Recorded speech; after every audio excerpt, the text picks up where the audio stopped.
What if I told you that the things that scared you as a kid might still haunt you as an adult? Yeah, it sounds dramatic, but think about it. Those late-night shadows in your room? The eerie creaks in the hallway? They don't just vanish when you grow up. They evolve. Childhood experiences shape our adult perceptions in ways we often don't realize. I mean, how many times have you found yourself jumping at a noise or glancing over your shoulder when you're walking alone at night? It's like those early fears stick with you, morphing into something deeper, something more unsettling. Take the classic ghost stories we all heard around campfires or at sleepovers. They're not just tales meant to scare us, they're reflections of our societal fears. You know what I mean? Every culture has its own set of myths and legends, often rooted in real historical events or collective anxieties. The boogeyman lurking under the bed? That's just a metaphor for the unknown, the fears we can't explain. Let's dig into this.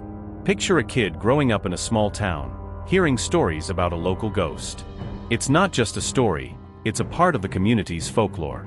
It feeds into the child's imagination, creating a field with shadows and whispers. Fast forward to adulthood, and that same person might find themselves more susceptible to fear, perhaps even believing in the supernatural. This isn't just about personal anecdotes, it's about how these fears are socially constructed. Think about urban legends. They spread like wildfire in schoolyards, fueled by kids sharing stories. Did you hear about the girl who disappeared near the playground? Suddenly, that playground becomes a no-go zone, a place where imaginations run wild. And let's not forget about technology. In our age, smartphones play a huge role in amplifying our fears. Ever read a scary story online that made your heart race? Or seen a news report that left you feeling uneasy? The internet connects us, but it also exposes us to a flood of terrifying content 24/7. It's like having a horror movie playing in your pocket. But here's the kicker: while childhood experiences lay the groundwork, they're not the only factor. Our individual personalities, past traumas, and even our cultural backgrounds come into play. Maybe you grew up in a family that loved horror movies, or maybe yours avoided them at all costs. These experiences shape how you respond to fear as an adult. Did you know that many people report feeling the same fears they had as children, but now they're more complex? It's not just about monsters in the closet anymore. It's about existential dread, loss, or even the fear of failure.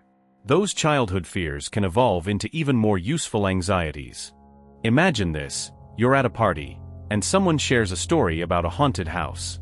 Everyone laughs nervously, but deep down, that story resonates with your childhood fears. You think about how you used to hide under the covers, convinced that something was lurking in the dark. That connection is good. It's a reminder that we're all shaped by our pasts. Now, let's shift gears a bit.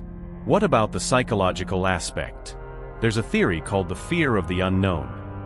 It suggests that humans are wired to fear what they can't explain. That's why urban legends often thrive. They fill in the gaps of our understanding with something tangible. But the truth? Fear is a learned behavior.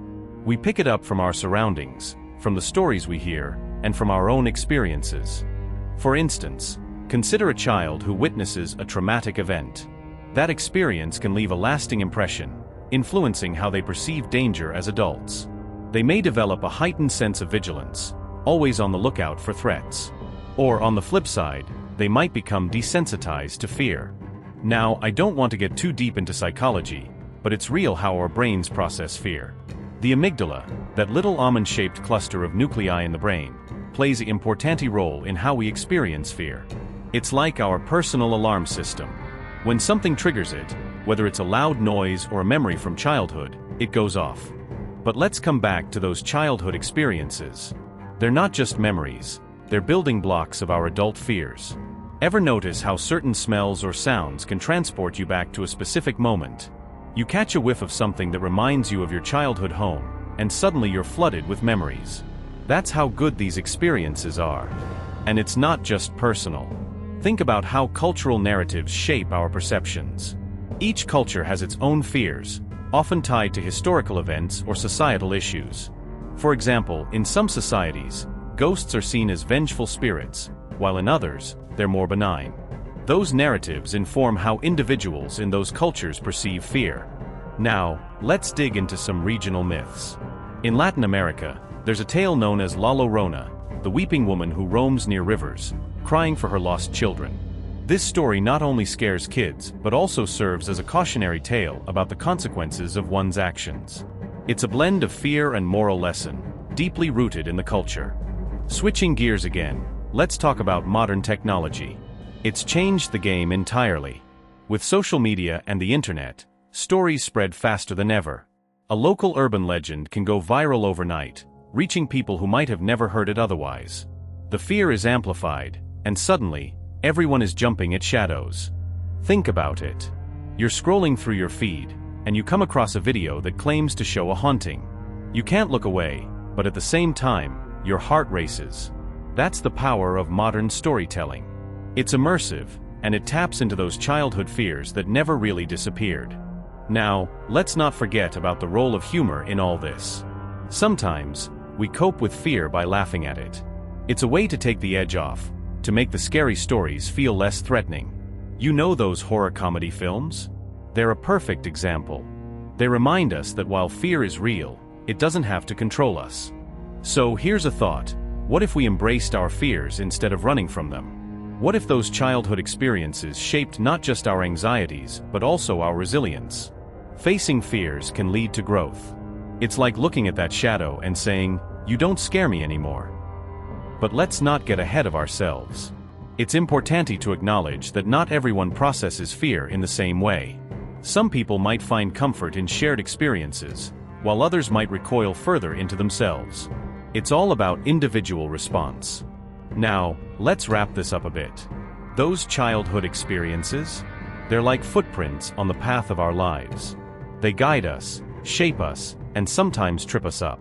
The fears we developed as kids often follow us into adulthood, evolving into something more complex.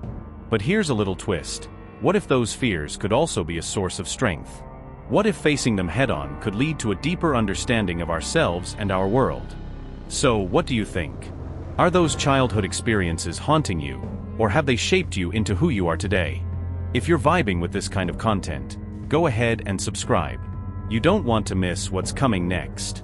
As we explore the influence of fear, remember that it's a universal experience. Everyone has their own stories, their own shadows lurking in the corners. Now, before we wrap up, let's touch on one last point: the power of storytelling. It's a way for us to connect, to share our fears, and to find solace in our shared experiences. Think about this. When you share a scary story with a friend, it's not just about the fear. It's about the bond that forms, the laughter that follows, and the understanding that we're not alone in our anxieties. That's the beauty of these narratives. They remind us of our humanity. They show us that fear is not just a personal battle, it's a collective experience. So, as we dive deeper into these themes, keep your mind open. There's so much more to explore, and I promise you won't want to miss it. And hey, if this resonated with you, hit that like button. It helps keep the spooky stories coming. Now let's leave you with this thought. Fear is a part of life. It's woven into our narratives, our myths, and our shared experiences. Embrace it, learn from it, and maybe, just maybe, you'll find strength in the shadows.